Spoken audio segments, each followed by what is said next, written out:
Então a gente está aqui, a gente vai fazer um estudo da palavra. A gente começou na semana passada a trabalhar o livro de João, né, o Evangelho de João.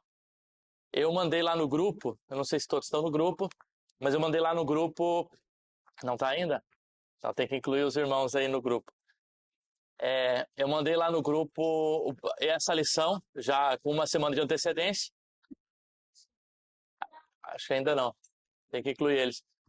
Eu não sei se alguém teve a oportunidade de conseguir ler, né? A lição dessa semana. Ali é uma base, né, para que a gente possa, quando se reunir aqui para estudar, pelo menos já ter uma base, ter lido pelo menos o capítulo, né? Eu pedi para que fosse lido o capítulo 1 de João, e aí pelo menos a gente não vem do zero, né? A gente vem já com o texto em mente, com a lição em mente, e a gente chega aqui mais para conversar, para tirar dúvidas, para tentar aprender mais especificamente algumas questões que talvez ficaram aí na dúvida, tá? Então a gente vai estudar hoje o primeiro capítulo de João, são 51 versículos, né? Claro que não vai dar para fazer de forma expositiva, versículo por versículo, senão a gente ia ficar a manhã toda aqui só trabalhando o capítulo 1. Mas o que a gente vai fazer por trecho. Então a gente tem pelo menos 4 separações ali, tá? A primeira separação vai do versículo 1 até o versículo 18, 19. Depois você tem do versículo 19 até, salvo engano, o versículo, deixa eu ver aqui, 28. Depois do versículo 29 a 34, 35 a 42 e 43 a 51. Essas são as divisões aí do texto. Na primeira parte, a gente tem aquilo que a gente chama de o prólogo, né, de João, ou seja, a introdução ao livro de João, onde talvez seja uma das partes mais importantes de todo o livro, porque é a partir dessa introdução que a gente consegue compreender o restante do livro, né? Então ali tem uma boa base para que a gente consiga aprender o restante do livro, né? Depois do versículo 19 a 28, a gente tem o testemunho de João Batista, onde João Batista, na verdade, sobre a identidade do João Batista, onde ele fala, quem você é o Cristo, não sou o Cristo, você é Elias, não sou Elias, você é o profeta, não sou o profeta, quem que você é? Eu sou a voz que clama no deserto. Então ele fala um pouco sobre a identidade do João Batista. A partir do versículo 29 a 34, a gente tem especificamente o testemunho do João Batista, onde ele vai apontar para Jesus e dizer, eis o Cordeiro de Deus que tira o pecado do mundo, este é aquele que eu estava falando, que ele é antes de mim, né? Aí o versículo 35 a 43, a gente tem a escolha de 2 discípulos, na verdade 2 discípulos que passam a seguir Jesus, que eram discípulos de João Batista. Então no outro dia João Batista encontra com Jesus, e ali então esses 2 discípulos, um deles sendo André, né, que é depois um discípulo de Jesus, e o outro não tem nome, né, que passa a ser discípulo de Jesus. E por fim, os últimos versículos até o 51, 43 e 51, a gente tem Felipe e Natanael, né, encontrando com Jesus também, e ali sim, Jesus recrutando os 2 discípulos para ele. Então são essas separações. Cada uma dessas separações, ela está sendo diferenciada pela questão geográfica e pela questão de tempo, principalmente. A gente vai ver que na introdução de cada trecho tem lá, no próximo dia. Aí no próximo dia João Batista encontrou Jesus, e no próximo dia João Batista de novo encontrou Jesus, né? O que é isso? Tá? Eu estou entrando na introdução antes da gente entrar no texto, né? Eu fiz aqui a divisão de 5 partes, né? Dentro do capítulo 1. Às vezes a gente entende que a Bíblia é separada por capítulos. E às vezes essa separação por capítulos, ela não nos ajuda a entender bem o texto. Por quê? Porque ela, como foi dito na semana passada, a divisão por capítulo, ela foi uma adequação feita posteriormente no século XVI para facilitar a leitura, né? Então, quando a gente divide por esses trechos, e normalmente as Bíblias já fazem esse trabalho para a gente, né? Mas sempre é bom olhar como é feita as divisões. Quando a gente tem essas divisões por trecho, a gente entende qual é aonde o texto está começando, aonde o texto está terminando, né? E como a gente identifica isso? A gente identifica a partir de vários que a gente fala delimitadores do texto. O que são esses delimitadores? Por exemplo, mudança de região geográfica, tá? Jesus está no versículo, ele está lá em Jerusalém, e no outro versículo ele está na Judéia. O que isso quer dizer? Que já não faz parte da mesma, que a gente chama perícope, ou do mesmo trecho, tá? Trecho, perícope, então o mesmo trecho. Por quê? Porque Jesus, a gente acredita que ele não teletransportava, né? Então, para ele ir lá de Jerusalém para a Judéia, precisou que ele fosse andando, se passou um tempo, é uma cena diferente, né? É mais ou menos como no filme, né? Não tem as várias cenas, né? De repente passa uma cena, de repente está em outra cena. É isso, né? Às vezes você nem percebe muito, mas é essa mudança de cena. Então, a mudança de cena ela pode ser por questão geográfica, a mudança de cena ela pode ser por questão de tempo, né? Como está aí, no próximo dia, tá? A mudança de cena pode ser por histórias que são contadas. Então, às vezes, ele está contando uma parábola e, de repente, ele conta outra parábola. E, às vezes, duas parábolas estão na mesma cena e a gente não identifica isso, né? Porque, às vezes, chegou um fariseu e fala assim, como que eu faço para entrar no reino de Deus? E aí Jesus começa a contar uma parábola. Daí a gente lê aquela parábola como se fosse uma história separada. Mas não, na verdade, a parábola ela está respondendo a uma pergunta lá dos fariseus, que é, como eu faço para entrar no reino de Deus? Então, eu vou para a parábola tentando responder essa pergunta, né? Como eu faço para entrar no reino de Deus? Tá? Isso é só um adendo, assim, uma nota paralela, né? Antes da gente entrar no texto, propriamente dito. Hoje eu vou enfocar mais nos primeiros 18 versículos, que é o prólogo, mas a gente vai passar pelo texto todo, tá? Então, eu só quero ler os primeiros 18 versículos e depois a gente vai caminhando e só citando realmente o restante dos trechos, tá bom? Então, vamos lá, João 1, versículo 1 e de versículo 1 a 2, a 3 talvez aqui. Daí a gente começa e vai conversar. Diz assim, no princípio era o Verbo estava com Deus e o Verbo era Deus.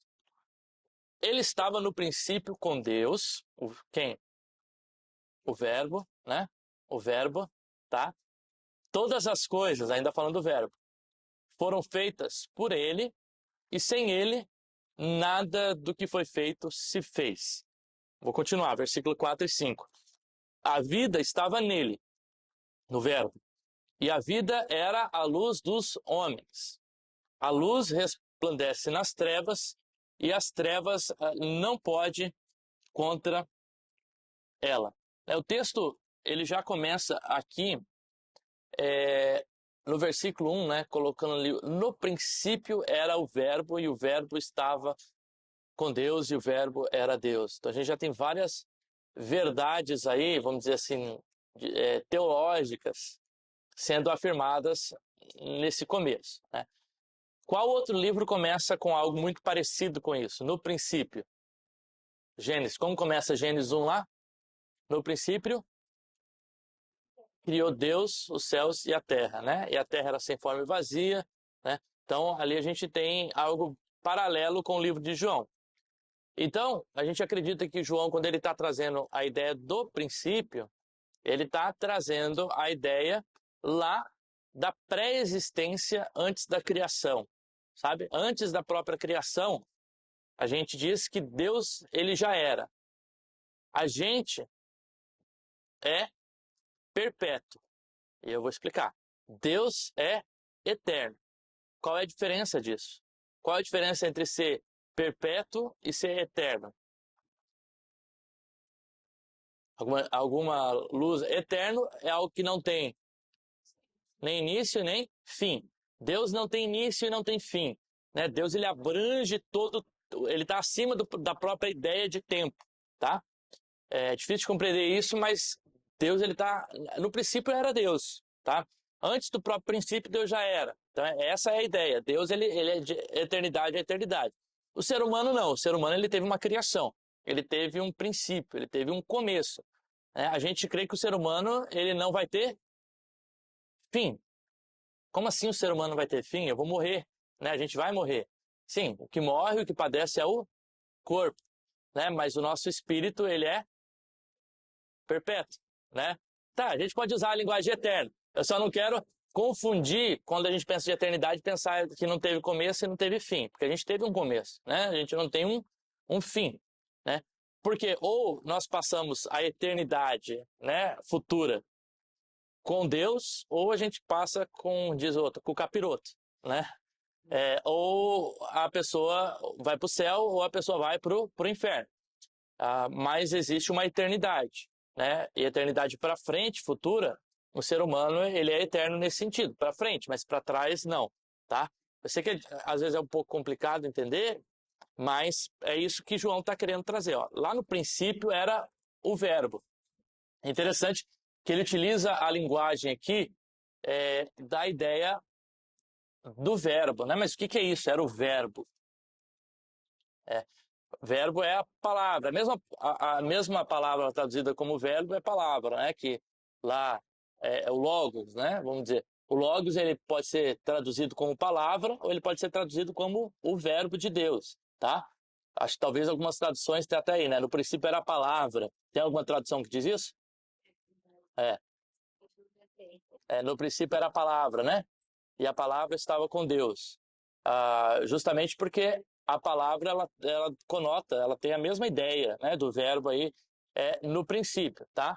E aí se a gente volta de novo lá para Gênesis, a gente vê que no princípio criou Deus os céus e a terra era sem forma e vazia, o Espírito de Deus pairava sobre a face das águas e, versículo 3, o que aconteceu? E disse Deus, né? E disse Deus, ou seja, pela palavra de Deus, todas as coisas foram criadas, né?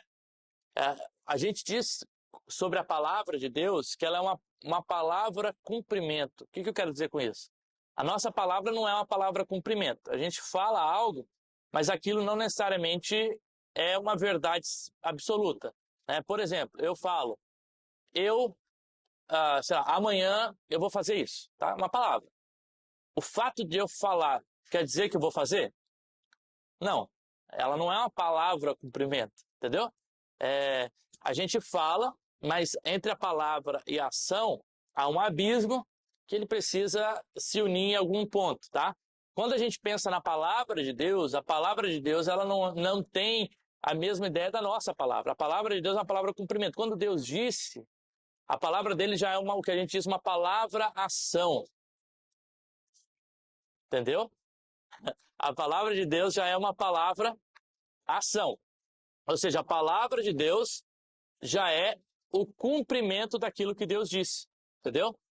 Então Deus disse, por exemplo, haja luz. E aí a Bíblia diz que houve luz, havia luz, né? Houve luz, tá? Então Deus disse e a coisa aconteceu.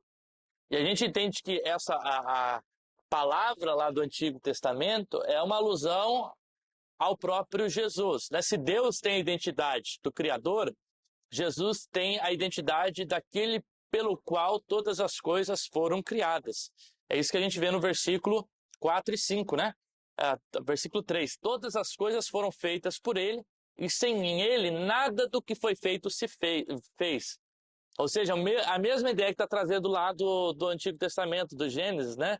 De que pela palavra todas as coisas foram criadas. E aqui, então, quando João está lendo o livro de Gênesis, ele está interpretando essa palavra criadora de Deus como o próprio Jesus, o verbo encarnado que estava com Deus. O verbo pré-existente, tá? Então, o Logos, ou o verbo encarnado, a palavra aqui, ela é uma figuração ou uma metáfora, né, utilizado para falar do próprio, de quem?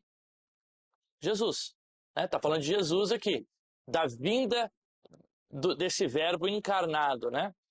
Lá Filipenses 2, versículos 5 a 11, vai falar sobre essa vinda de Jesus, né? Que não teve por usurpação ser igual a Deus, antes se esvaziou de si mesmo, né? E desceu na forma de homem, não só como homem, depois desceu como servo, né? E ali tem todo uma degressão, né?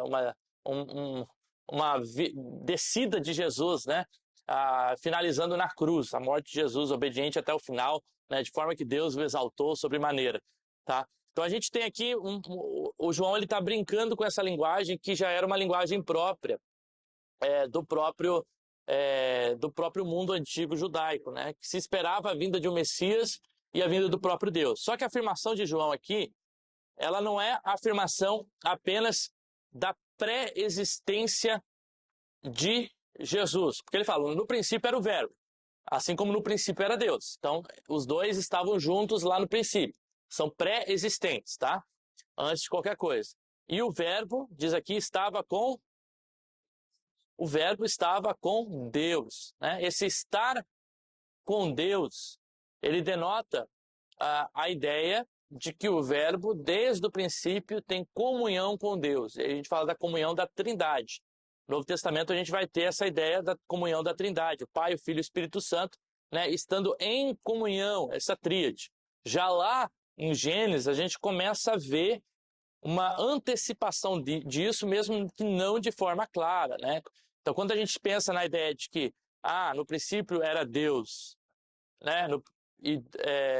E lá no princípio, Deus criou todas as coisas, e o Espírito de Deus pairava sobre a face das águas e disse Deus, a gente já tem as três pessoas. No princípio, Deus, o Espírito de Deus pairando sobre a face das águas, e Jesus na forma de palavra, né? E aí você tem outros indícios, ainda que não venha de uma forma revelada, explícita, outros indícios que apontam a Trindade no próprio Antigo Testamento, né?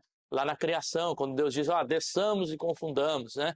Os homens, esse plural, primeira pessoa do plural, né? Façamos o homem à nossa imagem e à nossa semelhança, da mesma forma, entendeu? Então, e aí a parte C do versículo 1 aqui, ele diz, e o verbo era o próprio Deus, tá? Então, o que o João está querendo trabalhar com essa ideia de que o verbo era o próprio Deus? Quando ele diz, o verbo era Deus. De que Jesus era Deus. Então, ele está colocando que Jesus é o Pai? Vamos pensar. Não, tá? Ele tá colocando que Jesus... e a linguagem aqui que a gente vai utilizar, esse último trecho aqui, ele tem uma discussão muito grande quando a gente vai ver entre os teólogos aí, pela forma que é construída lá no original. Mas a ideia em si é de que Deus, Jesus, ele existe em distinção e coigualdade com Deus. Então vamos lá, parte por parte. Então Jesus, ele é pré-existente, Jesus, ele está em comunhão com Deus, a gente viu isso na parte B, e ele existe em coigualdade, quer dizer, que em sua natureza, Jesus é Deus tanto quanto Deus. Vamos dizer isso, tá? Então está se construindo aqui não a ideia de subordinação, que a gente encontra em algumas heresias, né? A ideia de que Jesus não era Deus, de que Jesus ele era um grande profeta, de que Jesus ele era o homem perfeito, de que Jesus ele é a representação daquilo que a gente quer chegar na nossa última encarnação, tá? Então essas ideias, o que João está trazendo aqui é justamente combatendo essas ideias que colocam em Jesus uma não coigualdade com Deus. Jesus é o próprio Deus, ele tem a divindade do próprio Deus, ainda que ele se manifeste como o verbo encarnado, né? Ele temporariamente assume um corpo e é um corpo com limitações, tá? Ainda que ele assuma esse corpo com limitação, ele continua sendo 100% Deus e 100% homem, tá? Então, quando o João está trabalhando essa ideia de que o verbo ele era Deus, então ele está fazendo aqui no original duas ideias. Eu não vou trabalhar tantas questões lá do grego, mas qual que é a ideia? A ideia ela é que existe uma distinção entre Deus e Jesus, tá? Eles não são as mesmas pessoas, mas eles possuem a mesma essência, que é a essência da igualdade, tá? Tem algum texto que trabalha isso de forma diferente? Alguma versão aí, em vez de o verbo era Deus? Essa última parte do versículo 1, todas leem dessa forma? Sim? Tá. Porque a ideia por trás do texto, né? a gente poderia traduzir que o verbo ele era como Deus, mas daí esse comparativo ele pode ficar um pouquinho esse como, às vezes a gente pode ler um pouco errado, né? Como Deus não é Deus, então, ele só é como Deus, né? Ou o verbo, ele era divino. Só que daí a palavra divino parece que perde um pouquinho a ideia de, né, de ser Deus, né? O verbo era uma deidade, isso poderia ser uma tradução. Mas aqui, então, acho que a tradução melhor mesmo é o verbo era Deus, mas não colocando em igualdade que o verbo era o Deus Pai, né? É que o verbo ele tinha a natureza de Deus. Essa que é a ideia, tá? Ele tem a natureza de Deus, tá? Versículo 2, e ele estava no princípio com Deus, né? Ele está repetindo praticamente aqui aquilo que ele já disse no versículo 1, né? De que lá no princípio Jesus estava com Deus, e aí ele vem para a linguagem da criação, né? De Jesus participando da criação, que todas as coisas foram feitas por ele, e sem ele, nada do que foi feito se fez, tá? E aqui, o que é interessante é que o Novo Testamento ele vai trazer essa ideia da identidade de Jesus como o agente da criação, né? Se Deus é o Criador, Jesus é por meio dele que todas as coisas existem, né? Deu para entender a ideia, né? Deus ele tem a identidade do Criador, e Jesus ele tem a identidade do agente da criação. É aquele que, por ele, todas as coisas que existem, elas passam a ter existência. Então a gente já viu aqui a ideia de que Jesus é pré-existente, Jesus é Deus, Jesus é o agente da criação, e aí agora ele vai trazer a ideia de que Jesus ele é vida e ele é a própria luz, né? Versículo 4 e 5 ele diz assim: a vida estava nele, e a vida era a luz dos homens. A luz resplandece nas trevas e as trevas não prevalecem contra ela. A gente tem algumas ideias básicas aqui. Então a vida verdadeira estava no próprio Deus. E ele é a luz dos homens. Ou seja, quando ele traz a ideia de que ele é a luz dos homens, a gente tem a ideia então de que Jesus ele veio fazer o quê? O que a luz ela faz? Ela não só clareia, uma das funções é clarear, mas ela revela aos nossos olhos aquilo que na escuridão não é possível se ver, tá? Se a gente apaga todas as luzes e está um breu total aqui, a gente não consegue discernir aquilo que do nosso mundo, né? A gente não consegue perceber. Então, se eu me coloco em frente à cadeira aqui, eu apago todas as luzes, eu não consigo ver nada. E alguém fala para mim, senta porque tem uma cadeira atrás, né? Qual que é a nossa tendência? Colocar a mão para ver se a cadeira está ali. Eu quero apalpar, né? Para realmente, eu posso saber que aquela cadeira está ali, mas na escuridão eu não tenho essa visão, entendeu? Então eu preciso meio que apalpar as coisas para realmente saber se ali tem alguma coisa.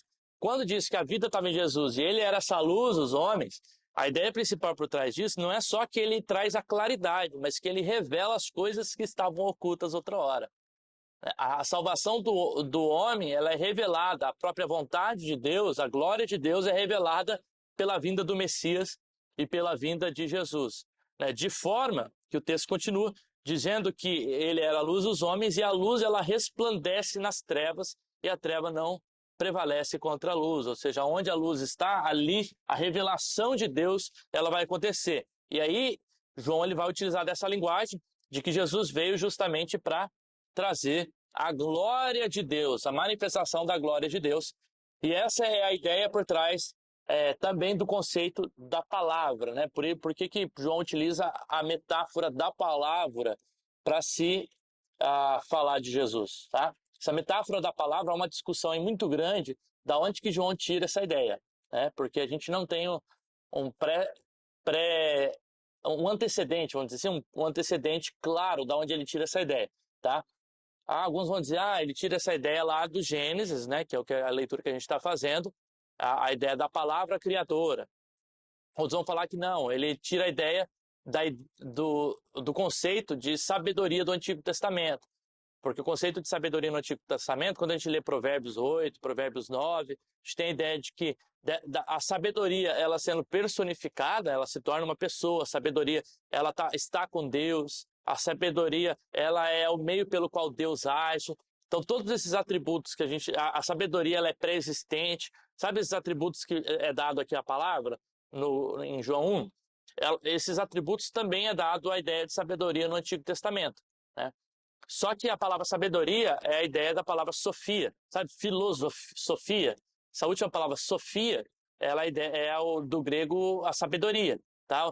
Filosofia é o amor à sabedoria, tá? Então, a sofia, aí, se o João fosse traduzir realmente a palavra lá do Antigo Testamento para o Novo Testamento, ele não traduziria como logos, ele traduziria como sofia, né? Então, e a sofia estava com Deus, e a sofia era Deus.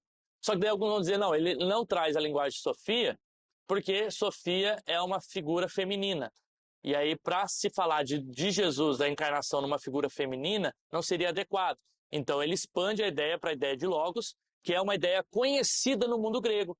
Porque lá no mundo, onde Jesus vivia, na Grécia Antiga, na Roma Antiga, lá a ideia do logos ela era muito conhecida, né, pelos filósofos da época, pelas discussões que acontecia, né? Então era uma linguagem utilizada por um grupo chamado gnósticos, que era um grupo de filosofia.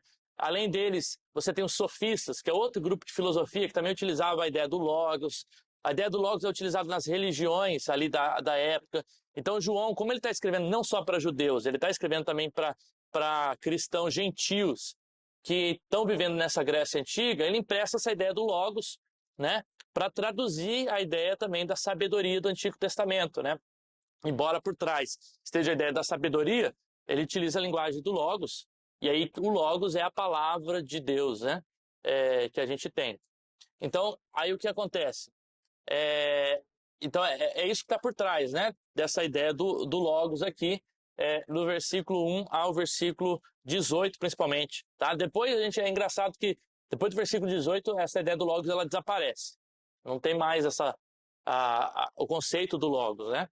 Então, algumas pessoas até acreditam que, sabe quando a gente escreve um texto, e aí as pessoas dizem assim, ó, a introdução e a conclusão tu escreve por último? Quem já ouviu isso?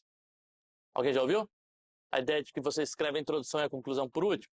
Por quê? Você desenvolve a ideia de que você quer escrever no texto, lá no corpo do texto, e aí tu vai lá, volta para a introdução e para a conclusão, porque daí ela vai trazer uma síntese, né, uma apresentação da ideia que você quer trazer. Então alguns acreditam que João fez a mesma coisa, ele desenvolveu a partir do capítulo 2 até o capítulo final ali, capítulo 20, antes do epílogo final ali do 21, né, finalzinho do 21, a conclusão, ele desenvolve a ideia do texto que ele está trazendo, tá? E aí ele depois volta e escreve essa introdução como uma espécie de apresentação daquilo que ele quer falar. Eu estou falando, quem que eu quero apresentar? Eu quero apresentar o verbo vivo de Deus, que é o próprio Deus, o Filho de Deus. Né? E a ideia central a gente encontra lá no versículo 12.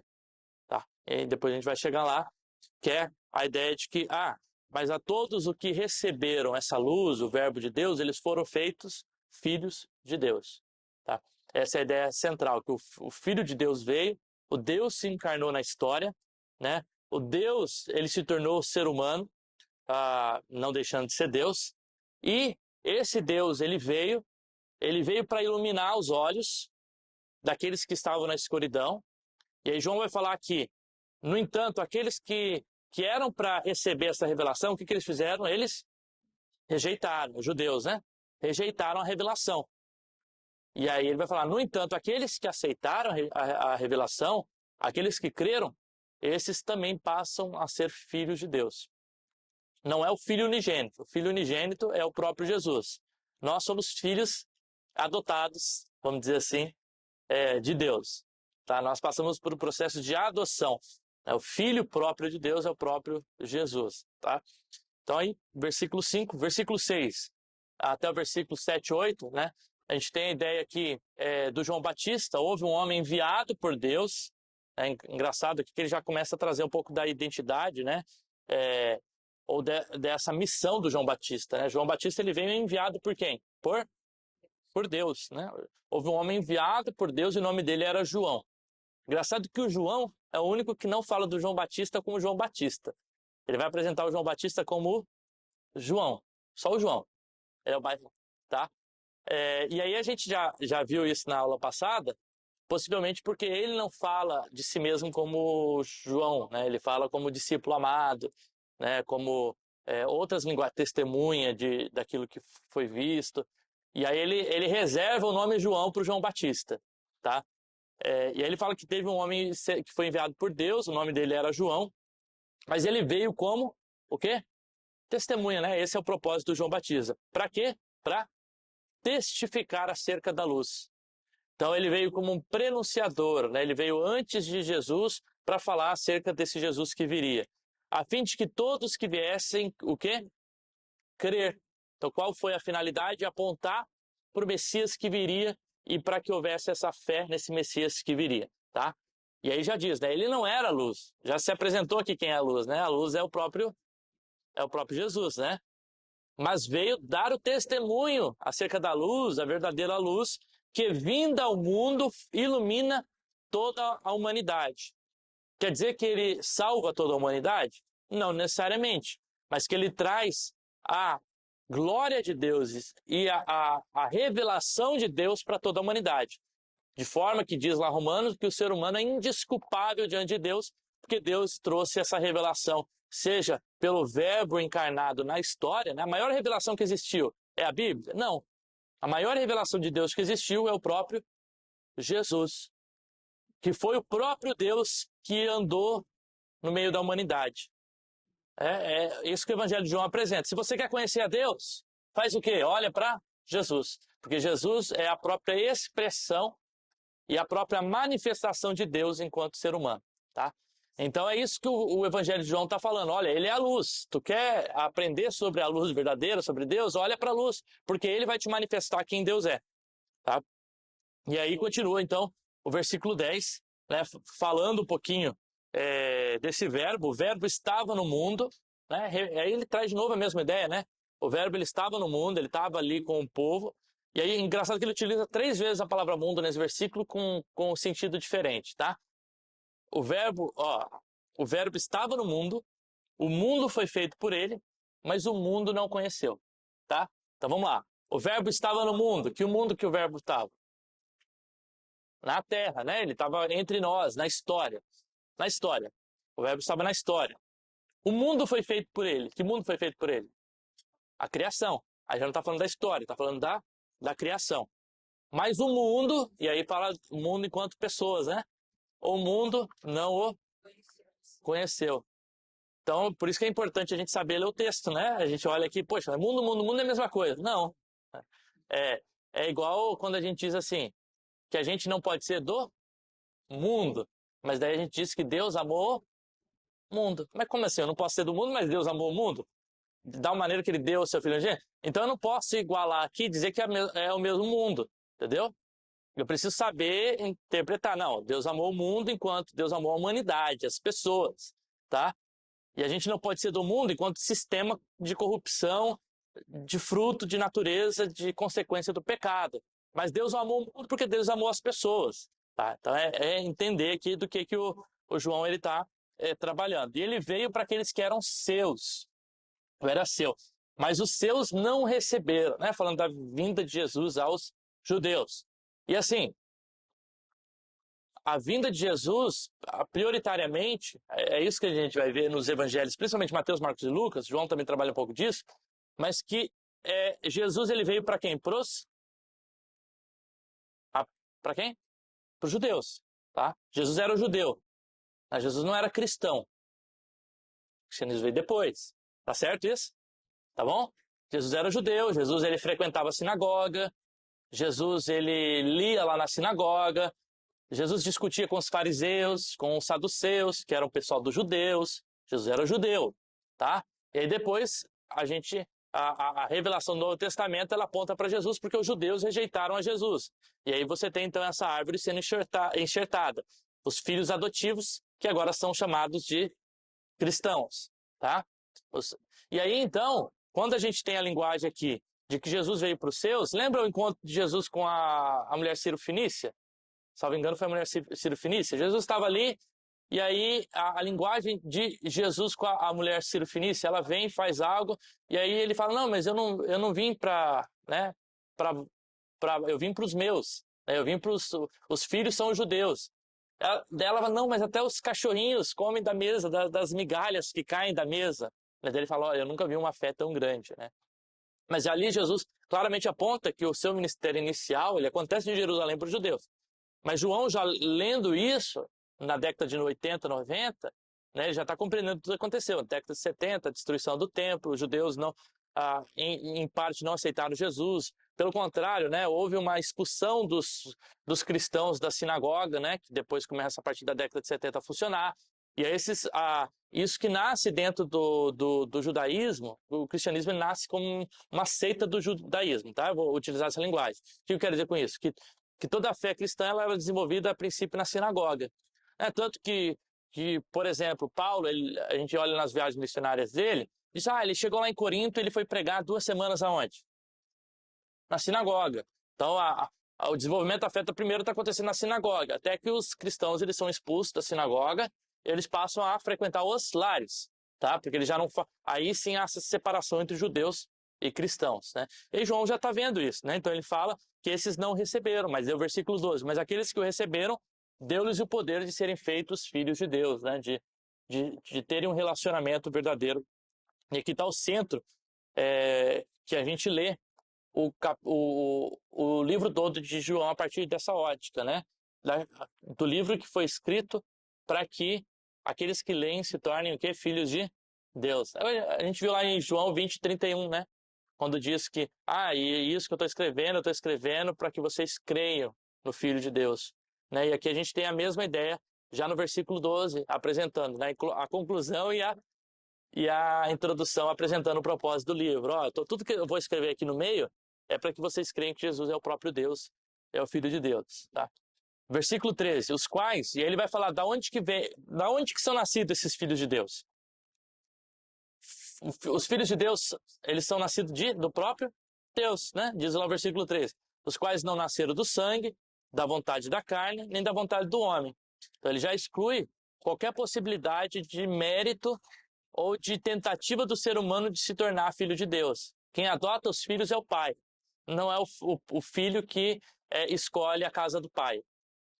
Então é o próprio Deus que nos aceita como filhos seus. Então a gente é aceito por Deus como filhos, cada um da gente. Tá? Então, versículo 13, mais o próprio Deus. E aí o versículo 14, ele traz a mesma ideia, e o verbo se fez carne e habitou entre nós. Então aí está falando da vinda de Jesus, cheio de graça e de verdade. E aí essas palavras utilizadas aqui são palavras que se referem ao próprio Deus do Antigo Testamento. Deus no Antigo Testamento é conhecido como Deus da graça, da misericórdia, da fidelidade, né? E aí o João está utilizando a mesma linguagem de Deus para Jesus, tá? E vimos a sua glória, a glória do unigênito do Pai. O unigênito é o único que? Gerado.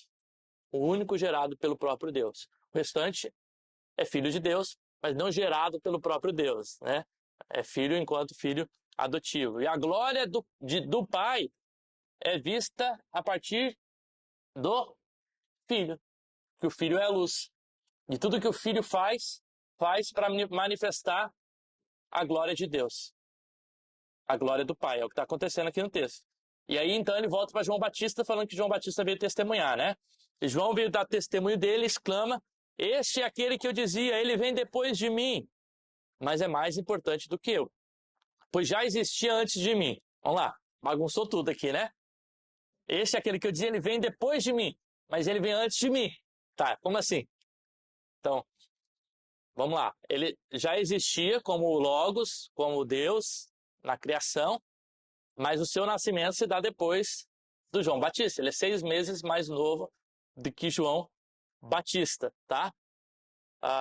Porque todos nós temos recebido na sua plenitude de graça, graça sobre graça, porque a lei foi dada por meio de Moisés e a graça por meio de Jesus Cristo. Ninguém jamais viu a Deus, o Deus unigênito do Pai é quem o revelou. E aqui ele utiliza a linguagem da graça sobre graça, fazendo a comparação, na verdade, da lei, a graça que foi dada por meio da lei e a graça que foi dada por meio de Jesus, tá? Vamos pensar assim.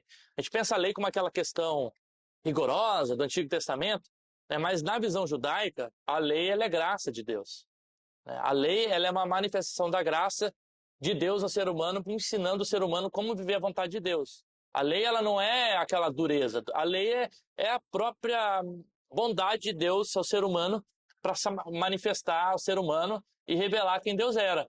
Mas aí Jesus veio fazer o quê? Revelar quem Deus era na plenitude, né? Se a lei do Antigo Testamento, a graça do Antigo Testamento, ela aponta de forma temporária, de forma incompleta, de forma não total, a graça revelada em Jesus Cristo, essa é plena, essa ela é total, essa ela é perfeita, essa é a linguagem que ele está utilizando. A lei dada, a graça dada por Jesus, a graça sobre graça, ela é maior do que a graça de Moisés. A graça de Moisés, que é a graça de vocês, judeus, vamos dizer assim, ela foi uma graça de Deus, mas ela não é completa. A graça completa veio agora pela vinda do próprio Verbo, Filho de Deus, que se manifesta, tá? Versículo 19 a 28, eu não vou ler agora, né? Eu falei que só ia ler até os 18. Agora eu só vou sintetizar as próximas partes.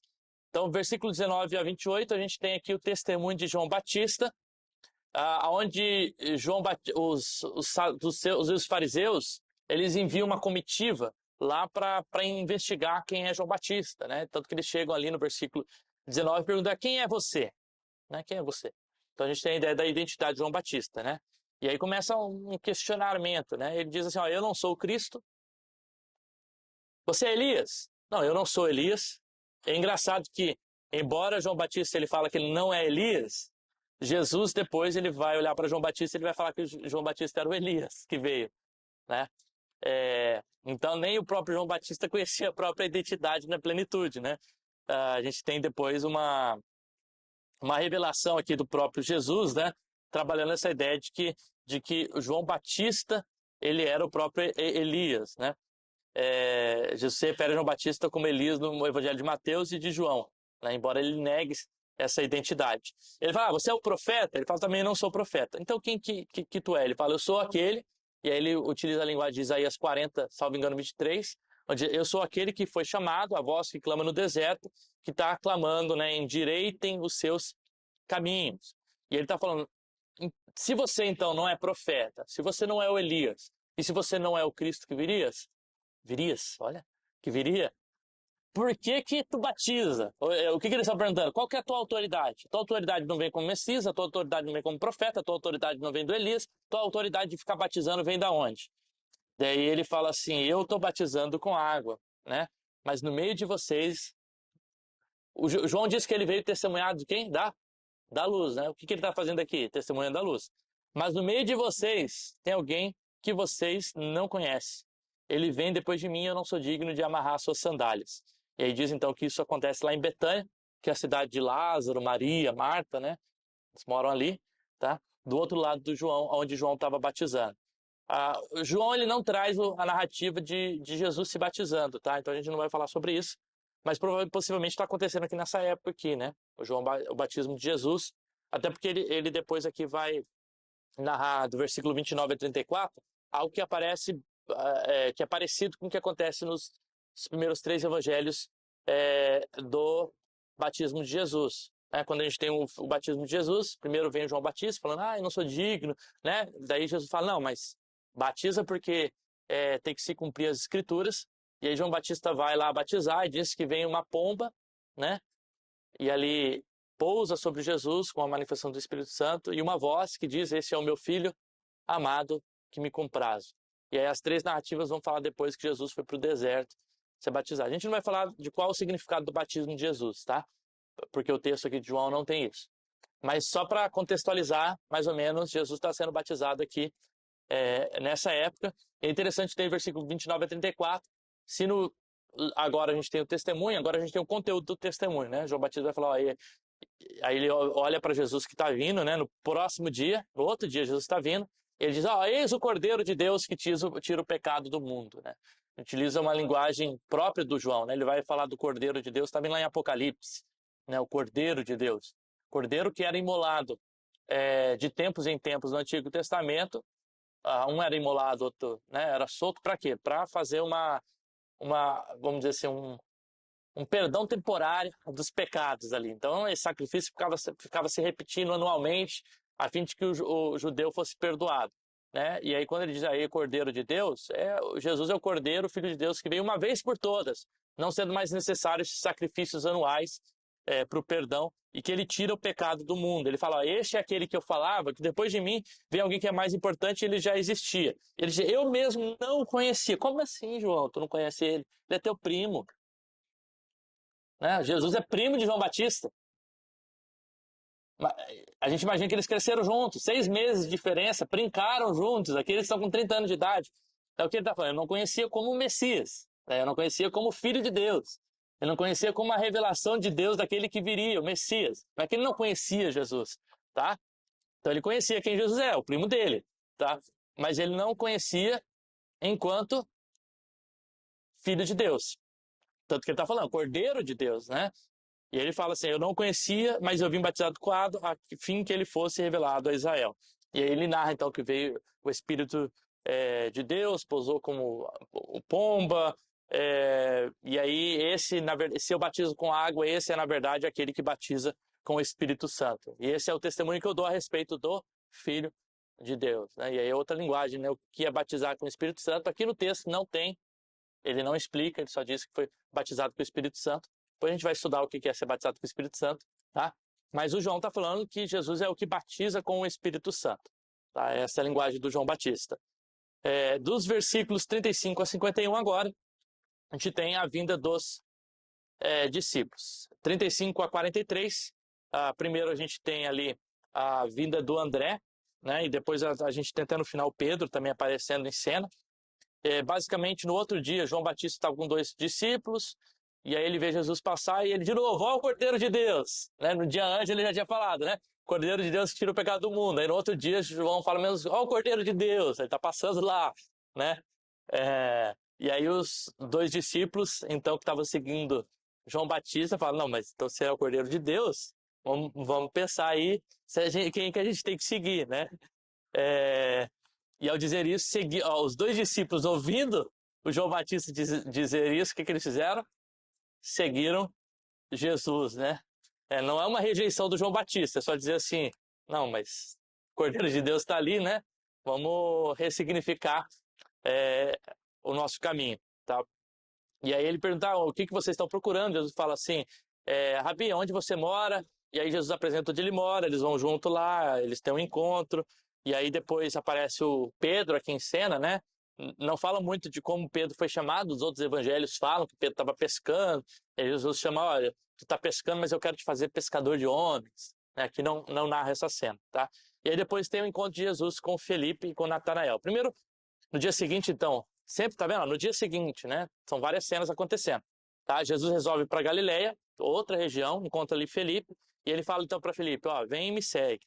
E Felipe, então, ele era de Betsaida, e ele fala, então, ele encontra um amigo dele, o Natanael, lá, e fala, ó, Natanael, eu encontrei aquele que a lei de Moisés estava falando, o Messias que viria, essa esperança que a gente estava desejando, né, o encontro de Jesus com Felipe e Natanael, né, a primeira reação de Natanael é não acreditar.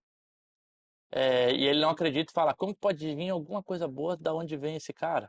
Né? A região da Galiléia não é conhecida como a região que vem coisa boa. O profeta não pode, o Messias não pode vir da Galiléia. Tá? E aí o Felipe fala, vem ver, né? Vamos ver. E aí diz então, quando Jesus se encontra com Natanael, né?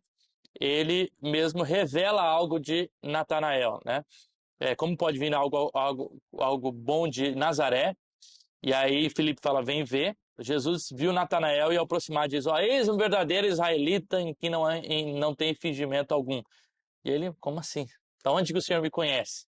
E ele fala, antes de eu te chamar, eu já tinha te visto naquela figueira. E aí Natanael viu que provavelmente tinha alguma coisa, uma revelação aí que Jesus fez acerca de Natanael. E Natanael fala, verdadeiramente esse é o Filho de Deus, né? Como que ele pode conhecer as coisas que ele conhece se não fosse o Filho de Deus? Né? E aí, então, o Jesus fala assim, olha, você creu porque eu falei o que aconteceu com você debaixo daquela figueira, mas bem-aventurados são aqueles que não creem por conta disso, né? Porque vocês vão ver coisas maiores do que esta, né? Em verdade, lhe digo que vocês verão o céu aberto e os anjos subindo e descendo como filho do homem, né? Ou seja, Jesus falou, ó, isso que tu viu não é nada, né? Talvez para ti foi suficiente para crer que eu era o filho de Deus, mas coisas maiores ainda vão acontecer. Então isso é um resumo, não deu 1 hora, tá vendo? 50 minutos. Isso é um resumo 51 minutos. Deu 1 minuto por versículo. Tá bom, tá vendo? Não tá nada. Então, isso é um versículo, é um resumo do primeiro capítulo, né, do que está acontecendo, para a gente se situar e andando um pouquinho na história. Então, a gente tem um prólogo no começo ali, revelando a vinda do próprio Deus, Jesus, o Verbo que estava com Deus, que é pré-existente, que é Deus, que é a própria luz, que tira o homem da escuridão. E esse Jesus que veio como verbo, João Batista veio prenunciar essa luz, que é a luz do homem, e aí então você tem essas as cenas acontecendo entre João Batista e Jesus, né, até o versículo 35, e depois versículo 35 em diante, até o 51, a gente começa os chamados dos discípulos, dos apóstolos, né? E aí, a partir do capítulo 2, aí já começam os sinais, os milagres, já começa a entrar propriamente na narrativa mesmo de João. Tá? O que a gente tem aqui ainda é uma introdução antes do ministério propriamente dito de Jesus.